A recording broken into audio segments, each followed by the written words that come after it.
تو بابا جی نے تعجب سے دیکھا کہ اتنا بڑا سوال اور ایک نوجوان کی زبان پہ.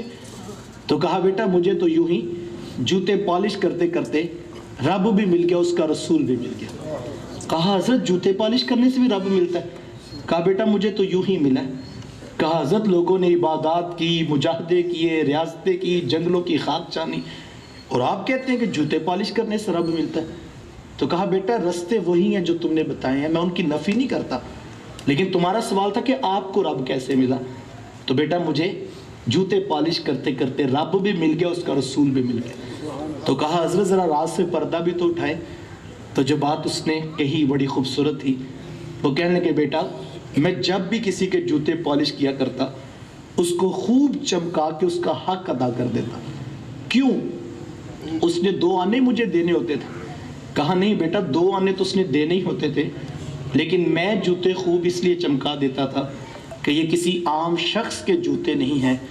جس رسول کا میں کلمہ پڑھتا ہوں یہ بھی اسی رسول کا کلمہ پڑھتا ہے. میرے رب کو میری یہ ادا اتنی پسند آ گئی, اس نے اپنا قرب بھی عطا کر دیا, اپنے رسول کا قرب بھی عطا کر دیا. آپ یہ 500-700 لوگ بیٹھے ہیں, میں آپ کو دعوت دیتا ہوں صبح آپ نے ہی اس شہر میں دکانوں پہ بیٹھنا ہے.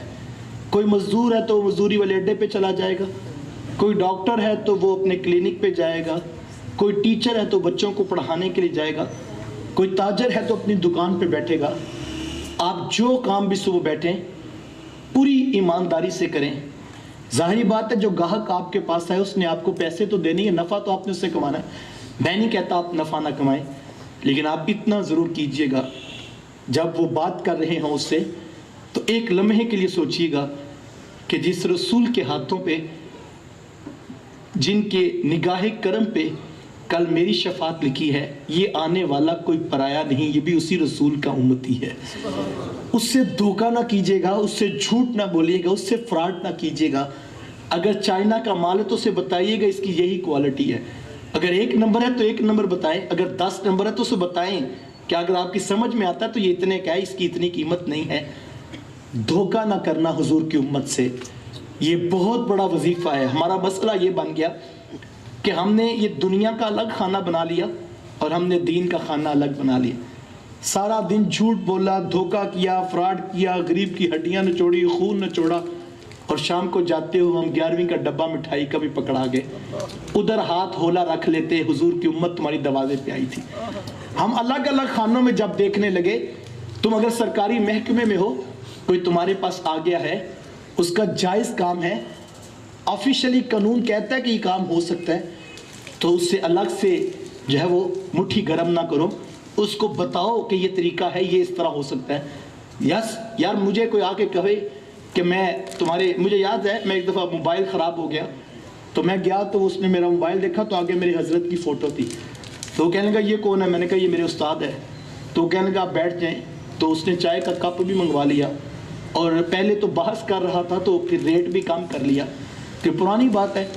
تو میں نے کہا یہ آپ اتنی محبت کیوں کر رہے ہیں؟ تو وہ کہنے لگا اصل بات یہ ہے کہ یہ جو آپ کے استاد صاحب ہیں نا, صرف آپ نہیں ہم بھی ان کے شاگرد ہیں, ہم بھی ان کی باتیں سنتے ہیں, ہمیں بڑا فائدہ ہوتا ہے. تو میں سمجھ گیا یار میرا اور آپ اس کا رشتہ ایک شخص کی وجہ سے بنا, تو چائے کا کپ بھی آ گیا, کرسی بھی آ گئی, اور ریٹ بھی نیچے ہو گیا.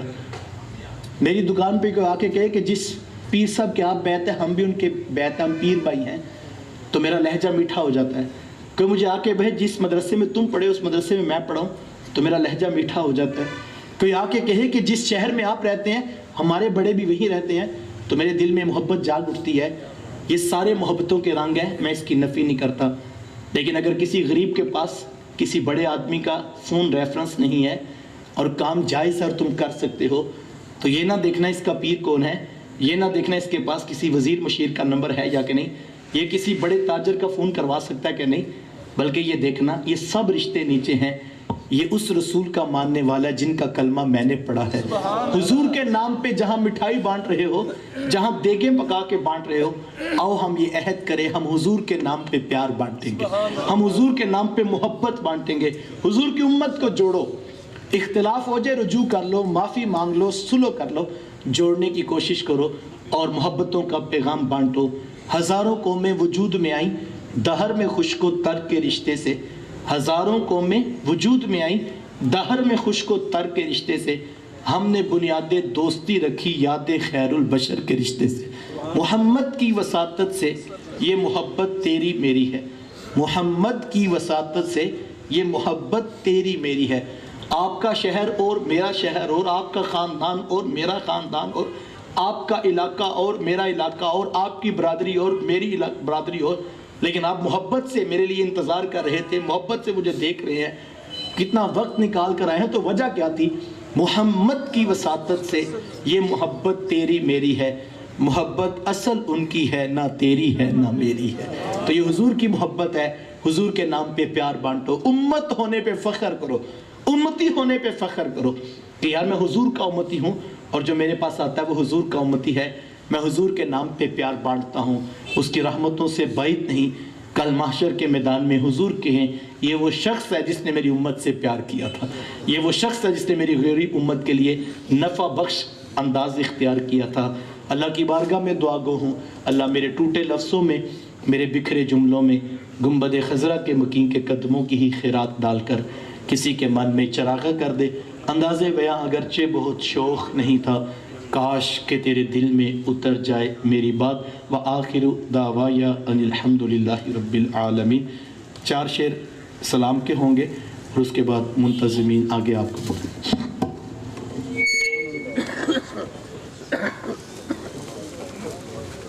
یا نبی سلام علیکہ، یا رسول سلام علیکہ، یا نبی سلام علیکہ، یا رسول سلام علیکہ، یا حبیب سلام علیکہ، صلوات اللہ علیکہ، یا نبی سلام علیکہ، یا رسول سلام علیکہ، یا حبیب سلام علیکہ، صلوات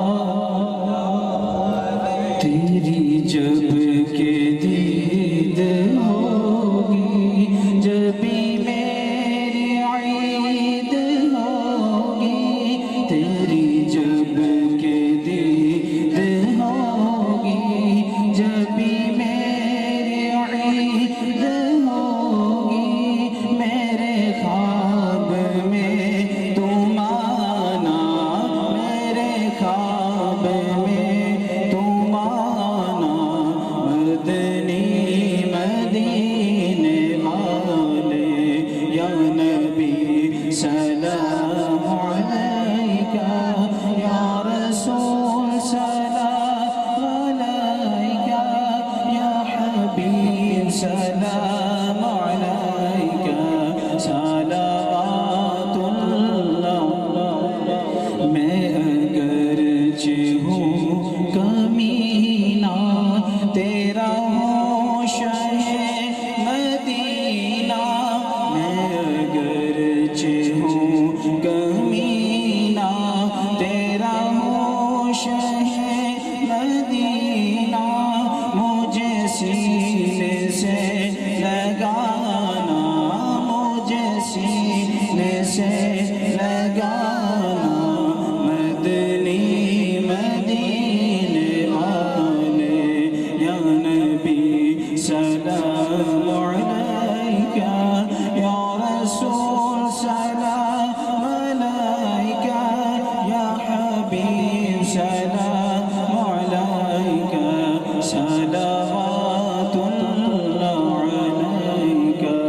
حشر میں سرکار آنا، حشر میں سرکار آنا، میرے عیبوں کو چھپانا، حشر میں سرکار آنا، میرے عیبوں کو چھپانا، اپنے رب سے بخشوانا، ساتھ جنت میں بسانا، یا نبی سلام علیکہ،